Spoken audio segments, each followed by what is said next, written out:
Texas में H-1B visa programme को लेकर एक बड़ा लीगल एक्शन सामने आया है, जिसमें 3 कंपनियों पर शेल कंपनीज और फेक ऑफिसेस के जरिए विदेशी स्किल्ड वर्कर्स को हायर करने का आरोप लगाया है। गवर्नर ग्रेग एबट ने सभी टेक्सास स्टेट एजेंसीज और यूनिवर्सिटीज को नए H-1B पिटिशंस पर फ्रीज लगाने और एग्जिस्टिंग प्रोग्राम की पूरी रिव्यू करने के लिए डायरेक्टिव दिया है। टेक्सास अटॉर्नी जनरल केन पैक्सटन ने सिविल इन्वेस्टिगेटिव डिमांड्स जारी करते हुए कंपनियों से एम्प्लॉयज की पूरी डिटेल्स, फाइनेंशियल स्टेटमेंट्स और प्रोडक्ट्स पर सर्विसेज की पूरी जानकारी मांगी है। यह एक्शन ही दिखाता है कि H-1B प्रोग्राम में फ्रॉड या डिसेप्शन को यूएस अथॉरिटीज बिल्कुल टॉलरेट नहीं करती। तो क्या है पूरा मामला, आइए जानते हैं आज की इस वीडियो में। हाय, मेरा नाम है वर्षा दुबे और आप मुझे देख रहे हैं एनबीटी टेक एड पर। एजी पैक्सटन के अनुसार इन कंपनियों ने सिर्फ पेपर पर ऑफिसेज और ऑपरेशंस दिखाए।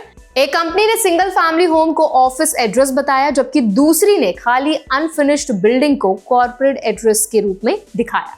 इन वेबसाइट्स पर एडवर्टाइज प्रोडक्ट्स और सर्विसेज असल में मौजूद नहीं थे।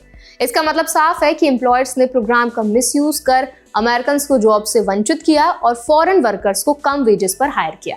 H-1B वीजा प्रोग्राम के रूल से स्पष्ट करते हैं कि एम्प्लॉयर को साबित करना होता है कि जॉब के लिए कोई क्वालिफाइड यूएस वर्कर अवेलेबल नहीं है और फॉरेन वर्कर को फेयर वेज मिल रहा है।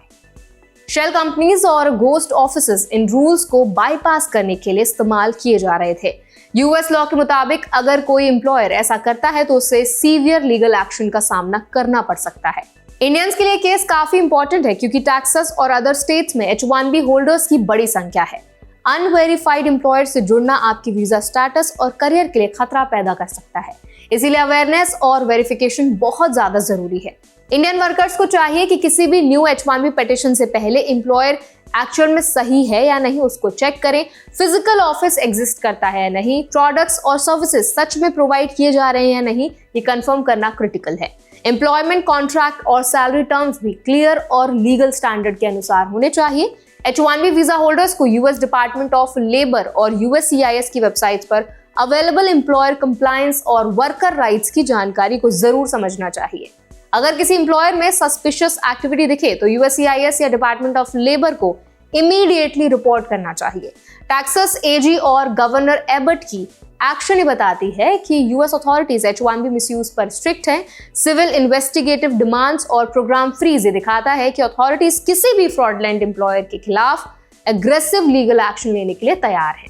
ये इंडियन वर्कर्स के लिए सेफगार्ड भी है, ताकि उन्हें फेयर एम्प्लॉयमेंट अपॉर्चुनिटीज मिले और रूल्स का प्रॉपर फॉलो अप हो। इस पूरे मामले से सीख ये है कि H-1B वीजा सिर्फ एम्प्लॉयमेंट अग्रीमेंट नहीं है, ये लीगल कंप्लायंस और रेगुलेटरी फ्रेमवर्क से जुड़ा हुआ है। इंडियंस को चाहिए कि employer verification, contract clarity, wage compliance और सस्पिशियस एक्टिविटी रिपोर्टिंग जैसी प्रिकॉशंस अपनाएं। इससे आप अपने वीजा और करियर दोनों को सेफ रख सकते हैं और अननोइंगली किसी फ्रॉडलेंट एम्प्लॉयर की जाल में नहीं फंसेंगे। टेक्सास क्रैकडाउन ये भी दिखाता है कि H-1B प्रोग्राम स्ट्रिक्टली मॉनिटर्ड है। जो भी एम्प्लॉयर डिसेप्शन या फ्रॉड करता है उसके खिलाफ लीगल एक्शन अनअवॉइडेबल है। इसीलिए इंडियन H-1B होल्डर्स और एप्लीकेंट्स को हमेशा अलर्ट रहना चाहिए और रूल्स और रेगुलेशंस के बारे में पूरी जानकारी रखना चाहिए। अब इस पूरे अपडेट पर आपकी क्या राय है, आपका क्या थॉट प्रोसेस है, क्या ओपिनियन है, हमें कमेंट्स में जरूर बताएं। ऐसे और भी अपडेट्स के लिए, वीडियोस के लिए, इन्फॉर्मेशन के लिए हमारे चैनल एनबीटी टेक एड को भी जरूर सब्सक्राइब करें।